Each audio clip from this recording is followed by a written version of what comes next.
À l'origine, en créant Sport sans frontières, je faisais de l'entrepreneuriat social sans le savoir, mais je sentais qu'on pouvait faire beaucoup plus. À l'origine, j'étais étudiante et je voulais que ma voix compte. J'ai donc participé à l'Assemblée des jeunesses organisée par Ashoka. À l'origine, je dirigeais une agence de contenu et j'ai été frappé par la déferlante des fake news et le côté toxique des réseaux.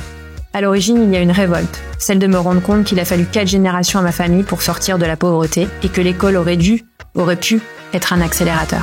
À l'origine, je produisais des documentaires engagés et mon obsession, c'était comment nourrir une culture de l'engagement à tous les âges de la vie. À l'origine, j'étais attachée parlementaire et j'avais initié une proposition de loi pour que nos produits soient plus durables.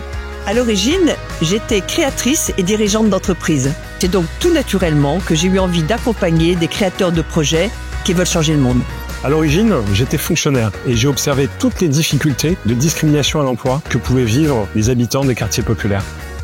À l'origine, j'étais partenaire dans un grand cabinet de conseil et puis un jour, j'ai rencontré Bill Drayton.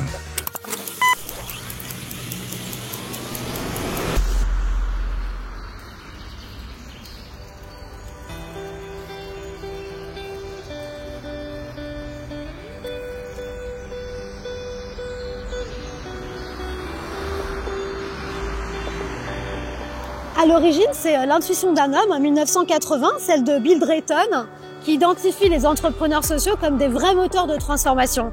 Alors il décide de les repérer et de les accompagner pour qu'ils changent profondément les systèmes. Et en France, ça démarre il y a 20 ans avec Olivier. Bonjour Elsa. Alors raconte-moi, comment cette idée elle a pris racine en France? Écoute, à l'époque, j'étais partenaire dans un grand cabinet de conseil et un beau jour, je rencontre Bill Drayton. Et cette journée passée avec lui a vraiment révolutionné la façon dont je vois à la fois le monde de l'entreprise et le progrès social. Du coup, je quitte ma boîte et je me lance dans la promotion de l'entrepreneuriat social en France. Notre première tâche, ça a été de clarifier ce concept.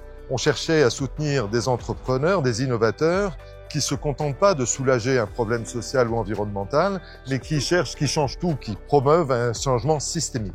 Et il s'agissait aussi, bien sûr, de les aider à réussir. Et pour ça, nous avons notamment créé le Ashoka Support Network, ce réseau de femmes et d'hommes du monde des affaires qui apportent un soutien financier, mais surtout qui partagent leur expérience, leur réseau, leurs compétences à ces entrepreneurs sociaux. Et ainsi, on crée un pont entre le monde des affaires et le monde social en France. Et c'est ça qui vraiment était les fondations d'Ashoka en France. Et pour porter cette vision, il fallait trouver quelqu'un qui incarne profondément cette notion d'entrepreneuriat social.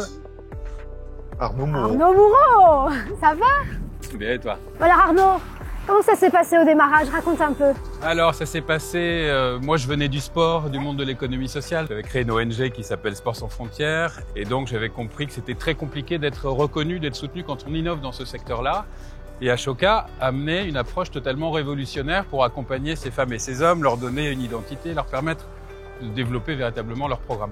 Donc on s'est mis en marche, on a structuré une méthode, trouvé des moyens, organisé une équipe et puis dès 2006, on a commencé à soutenir les premiers entrepreneurs sociaux en France. Ouais, puis c'est vrai que ce sont quand même de sacrés personnages ces entrepreneurs sociaux, hein. On peut pas dire le contraire, vous êtes d'accord? Absolument.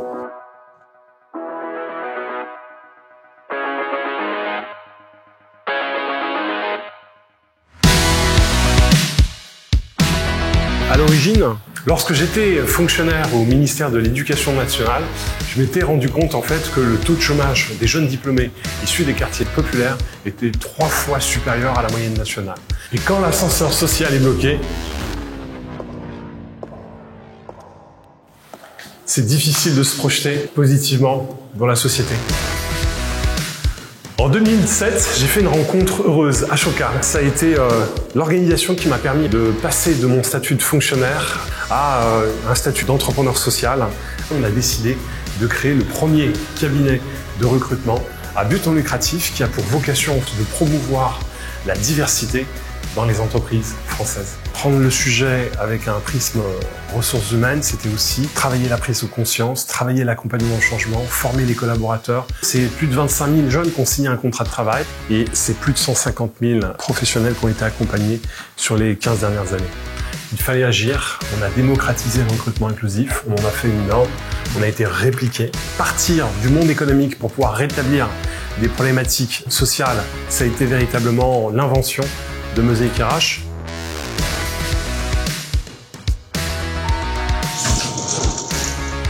À l'origine, ma famille n'a pas eu la chance de prendre l'ascenseur. C'était plutôt l'escalier, marche après marche et avec pas mal de difficultés. Je me suis rendu compte qu'un enfant issu de milieu défavorisé a 4 fois moins de chances de faire partie des bons élèves. Entre 2004 et 2010, j'ai eu la chance de participer au lancement d'Ashoka en France et de comprendre, grâce à Ashoka, ce que c'était que le changement systémique. Et ce que j'ai compris, c'est qu'il ne fallait pas changer le pansement, mais penser le changement.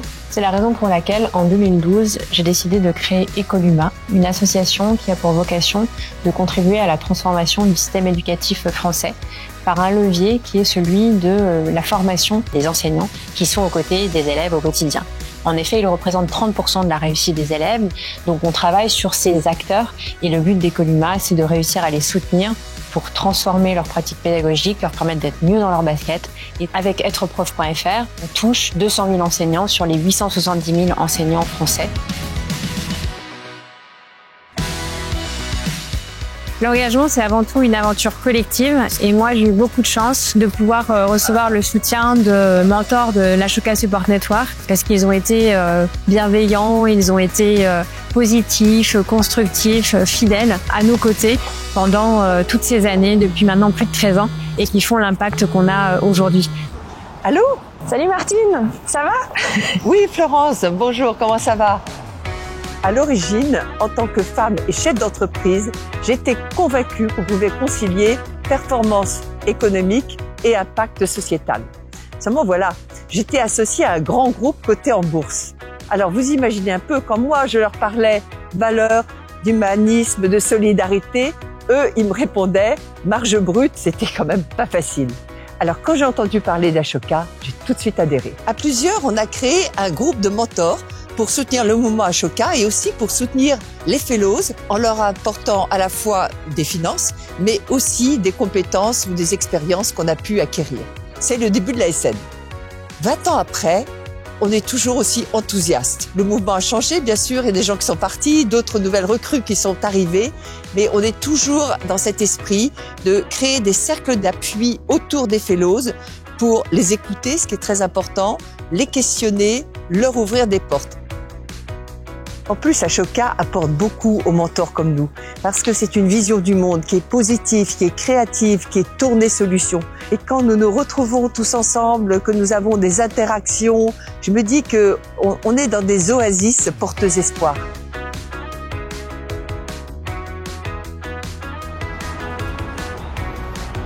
À l'origine, je voulais que nos produits durent plus longtemps et que la loi protège vraiment les consommateurs. C'est ce qui m'a poussé à fonder HOP, Halte à l'obsolescence programmée, pour entrer dans une logique de réparabilité et d'économie circulaire. Avec HOP, on agit à plusieurs niveaux. La priorité, c'est d'obtenir des lois. Par exemple, en 2015, j'ai obtenu le délit d'obsolescence programmée. Et puis, avec l'association HOP, on a obtenu l'indice de réparabilité, l'indice de durabilité et même un bonus pour réparer moins cher. Mais il ne faut pas s'arrêter là. On fait en sorte que ces lois s'appliquent vraiment dans la vie quotidienne. Notre premier combat a été contre les imprimantes et la téléphonie mobile. On a obtenu 25 millions d'euros d'amende contre Apple pour pratiques commerciales trompeuses suite à notre premier dépôt de plainte. On fait des investigations, des enquêtes sur les produits, on porte plainte si c'est nécessaire et on soutient les acteurs de la réparation avec qui on travaille main dans la main. L'idée, c'est vraiment de mobiliser tous les acteurs, entreprises, citoyens, aller voir les élus pour vraiment faire en sorte que les lois s'appliquent sur le terrain et que ça change vraiment les choses.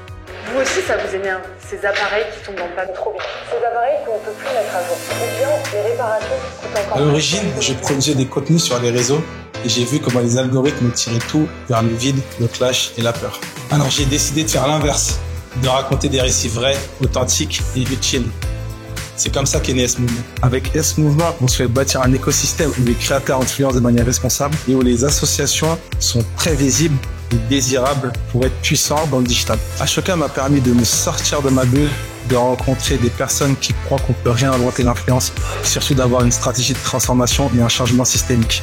Aujourd'hui, on touche des millions de jeunes, on fait émerger des figures positives et ce que j'ai appris, c'est qu'on peut hacker les codes pour faire émerger une nouvelle culture.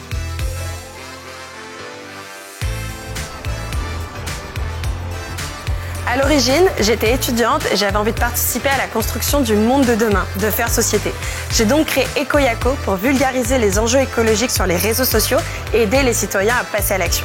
Mais au bout d'un moment, j'en avais marre d'agir toute seule dans ma chambre. Et donc, j'ai rejoint l'Assemblée des jeunesses d'Ashoka. Cette expérience m'a permis de me rendre compte que ma voix compte et que ma parole est légitime. Elle m'a également permis de confronter mes idées avec les autres jeunes issus de toute l'Île-de-France et de tous les milieux socio-économiques. Et le plus dingue, c'est que malgré nos différences, on était unis autour des mêmes valeurs.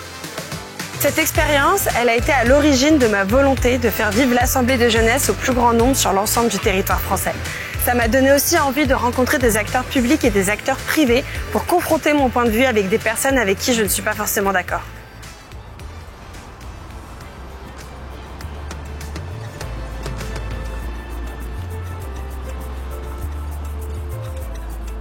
Les changements sont là, des idées sont devenues des lois et des projets ont transformé des vies.